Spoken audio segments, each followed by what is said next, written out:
Yo, what's happening, world? My name's Raheem Flowers. And it's a late night, Nategoyard. and I've been pondering on this video for a while. So, there's a white liberal named Destiny. He's a streamer, gamer, online debater. And, he's been gaining notoriety for his videos and content and these debates that he gets into.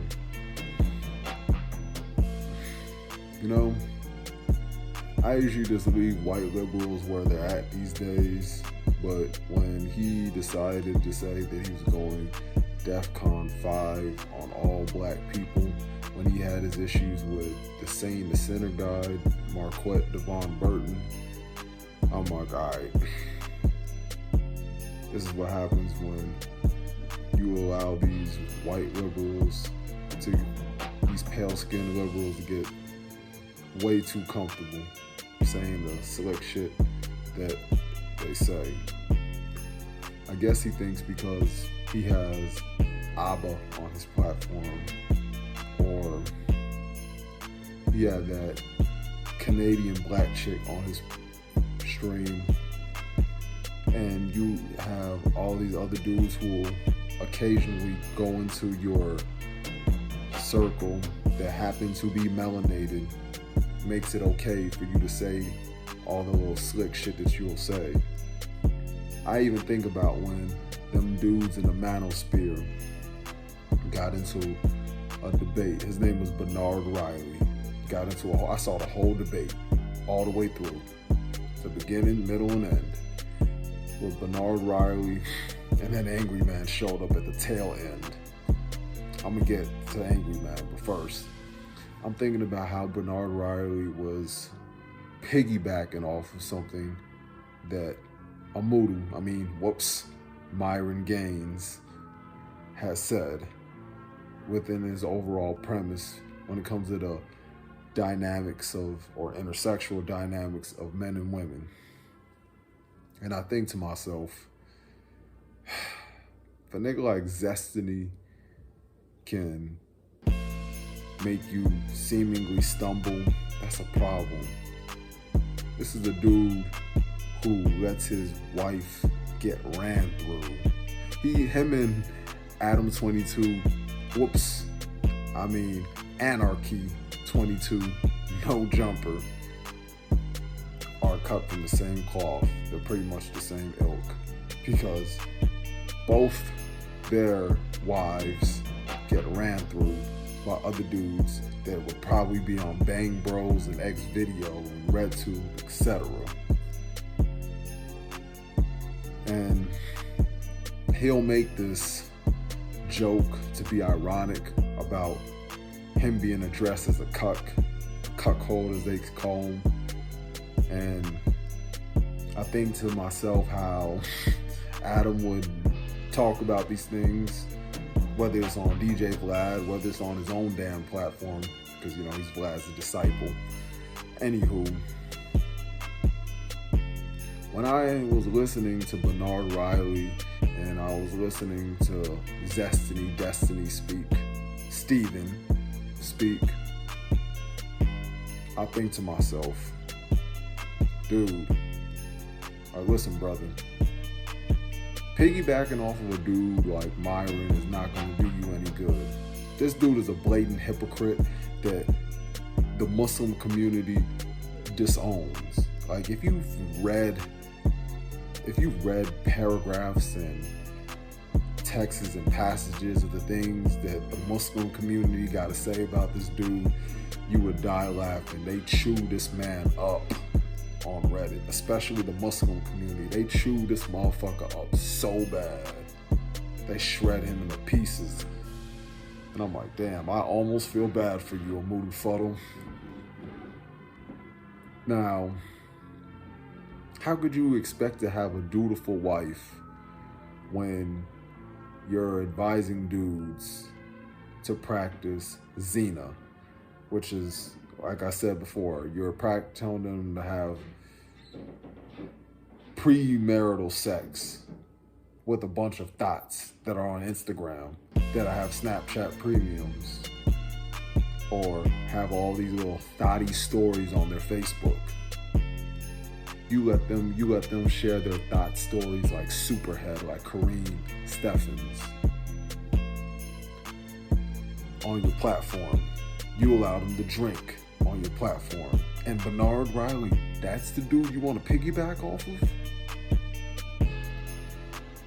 I remember even thinking to myself when he was self-righteously criticizing that Bengali young lady, the young lady from Bangladesh. She's a Bengali young woman, right? 21 years old. And I'm all for saying what you need to say and using her as an example for, you know, having all these sexy pictures up and trying to contextualize and rationalize it by saying that this is a fitness channel and business and content, but that's just a way to pretty much convince yourself and justify why you would have up what they call sexually provocative pictures, why you have a man at home. Because in my opinion, all those sexy photos you have should be reserved for yourself or your man. Shouldn't be showing your ass off and being like 3/4 naked for the world. So I'm not against that aspect of what he said. The problem is that he kept putting so much emphasis on Islam, on being a Muslim, and kept hitting the haram button with the Andrew Tate sound effect. You see, I like listening to these dudes for analytical purposes. That's who you want to piggyback off, Bernard. And then you were talking about the Manosphere and the purpose of it and the red pill space and, you know, just having these dudes more grounded with reality and how to, like, you have to ask yourself, are you encouraging these young brothers, and especially black men, are you encouraging these young brothers, all men across the board though, to actually speak and have better interactions and communications and even, you know, sexual experience and whatnot? Are you actually teaching them to do that with women who are more holistic than an Insta thot or a clout chasing attention whore? Are you encouraging these young brothers to do that? Or are you exploiting their anger? You know, the ones who eventually manifest into an Elliot Rodgers individual and become what is called an incel. Do you feed off of that incel energy and then use it within your rhetorics of the red pill space rather? Because as far as I'm concerned, I look at you life coaches, dating coaches, you Manosphere, red spill community as a bunch of grifters and or inverted feminists. That's exactly what you motherfuckers are. And especially when it comes to black men, I mean, we already have to come in unison with one another with black men and black women, and there's way too much friction. You have these black women who have these podcasts, and then they ironically will make fun of black men for having podcasts and saying stupid shit like, oh, men's equivalence to therapy is having a podcast session, is having a podcast. I'm like, hold on. Aren't you always talking about the importance of mental health and being an empath and valuing the feelings of men and how much our emotions matter? But then simultaneously, you have bitches like that who will make fun of men who will vent about their frustration and air out their grievances to the world. Now, don't get me wrong. I think it does devolve into the fuck shit that the Manosphere has. And when I'm hearing Bernard talk to to Destiny. It's like, dude, you're not helping them. You're not helping these young brothers out. Like, I'm saying on a holistic, collective level, like, and I understand, the Manosphere hasn't been around that long. I've known about this whole space since 2016 when I started making videos, matter of fact. So I've been hearing about this from dudes like Angryman. You want to know who the godfather of this is? And it's funny, I'm bringing up Angryman. Sergeant Willie Pete, or as I used to call him, Suburban Whiny Pete. Sarge is the godfather. And I know that this dude must be bitter as fuck.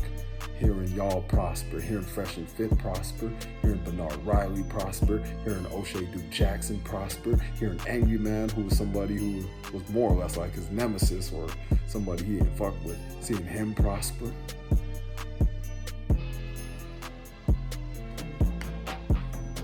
I know that must fuck with his ego, seeing people, even another person that he knows he doesn't fuck with, prosper off of things, foundations that he's laid down since 2007. And look at it now, we're in 2023.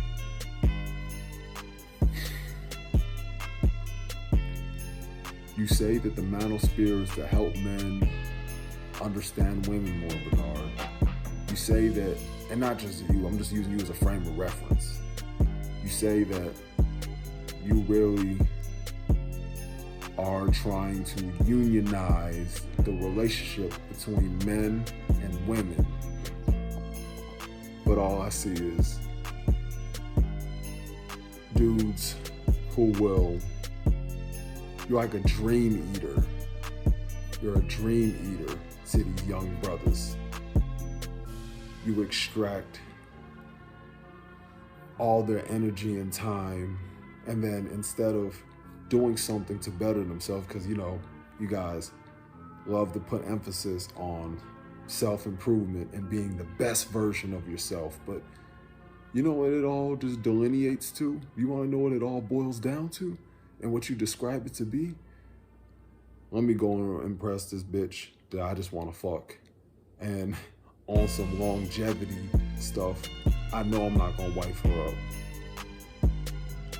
This is why I never liked the idea of somebody calling me a player or calling another brother, another man a player. Because a player is somebody who will amount to being a sociopath. And you can't function in a healthy home having a mentality like that, because that is a part of a mental illness right there. So you want to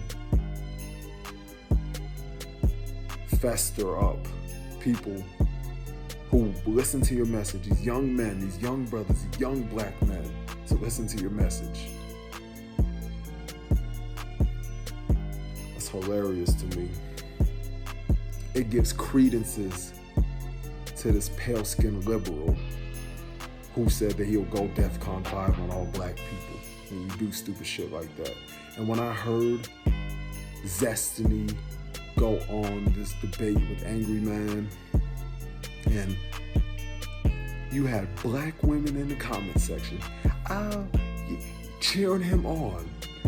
Yeah, you tell those 3 black men, Destiny, it's sad that it takes a white man to understand the struggles that a black woman and a single mother has to go through, and you have 3 black men on a panel that is bashing us.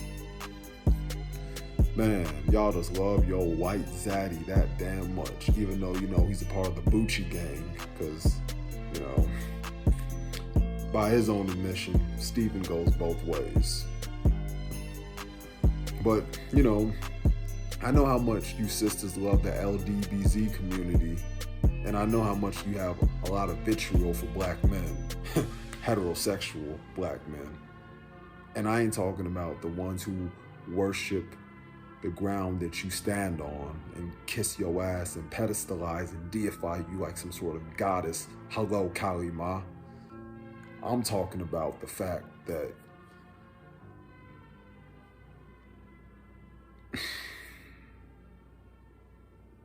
you will find some sort of way, blatant or indirectly, to go prop up your white liberal daddy. And it was convenient because you have somebody like Angryman who loves to have back and forth about sisters. Even though, ironically, this is the same dude who sent out an apology to Miss Swirler, go figure, Crystal and Karazine, years ago. So I understand that us as black men have become nothing but a joke because of the Manosphere. Not just because they're definitely a contributing factor, but I ain't gonna say it's just because of them, but they're definitely a manifestation of how much we as black men, as melanated brothers, have devolved into fuck shit. They have this anti-simping rhetoric, all while telling you, you know, ultimately, you're doing all this improvement to get a thought. Now they'll say you should self-improve for yourself, and these women are just a byproduct of your success. But think about it. These dudes go to you to talk, to try to get better at speaking to women and being around women and being sexually attracted to those women. And it's funny how you have people who listen to you and will clown you. Myron clowns his own audience, calls you simps, calls y'all broke, calls y'all bums, and you still give him money in the super chats. Fuck him. And fuck all those other people too that I mentioned. Yeah, I'm going to war with all you motherfuckers, and I ain't even playing either. I told myself, I've had conversations with other brothers about I'm breaking my silence this year because I shut the fuck up. I was quiet for 6 long years. I may have said things here and there on YouTube, but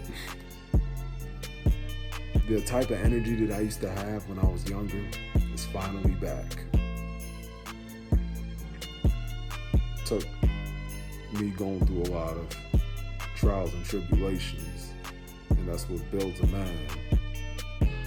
I'm not against hearing these dudes encouraging men to be better men. I'm not even against them trying to find ways to attract women, but a lot of that stuff that you do is some grifting, sucker, sideways simp shit. When I say sideways, I mean that it is like some covertly some simp shit, if you ask me. Because the brothers that I listen to, they don't do none of that bullshit that y'all do. And I still listen to them and I still support their content. I mean, you have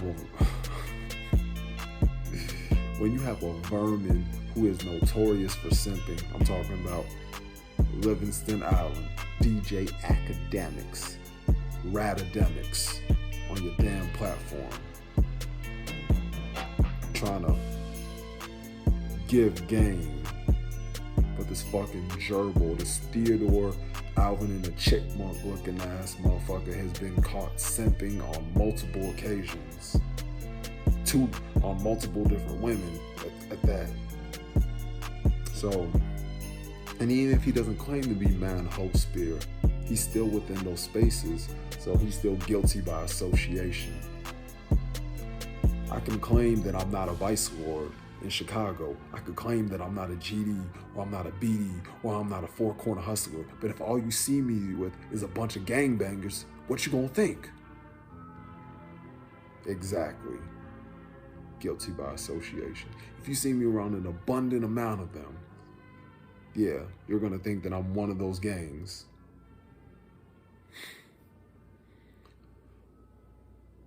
But yeah, as far as Zestiny goes, he's just somebody that is no different than any other white liberal. He'll make it seem like he's very balanced in his views. He likes to challenge and he likes to go against the grain. And he's somebody that really just applies critical thinking. And, you know, he doesn't really discriminate, or there's no real racial undertones. You know, it's funny, when Anthony Fantano calls you out on doing some fuck shit, because you've been called out for being racist a few times, Zestiny, and I'm not quick to call people racist. I think that's weak when black people try to sit here and use the race card. I think that's one of the weakest shit and the most pathetic, unmanly shit any of you Negroes do.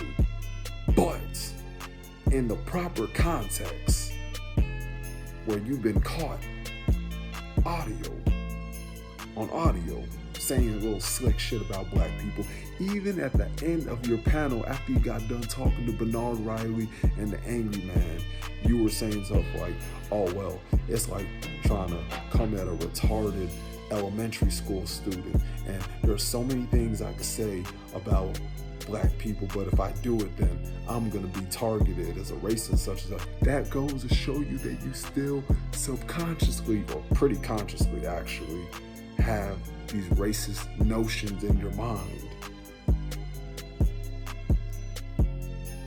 You'll try to act like you don't, but you do. Just because you know how to assimilate and you know how to have a dialogue with other black people doesn't mean that you don't have a low opinion of them.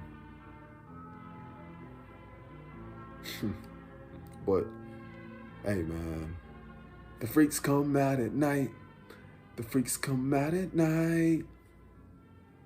When you do your bullshit, whether it's at nighttime or during the day, when you do your platforms and you have some slick shit to say about black people, somebody should do what Marquette did and play your audio. And let's hope this time you don't do any red herring. Let's hope this time you don't try to deflect your way out of a conversation, or you don't say trolling bullshit and get your audience and get your fans, your idol worshipers, to do no bullshit and spam comment sections of another content creator. But yeah, I'm saying I'm definitely breaking my silence, and I'm letting this be a declaration. I'm out.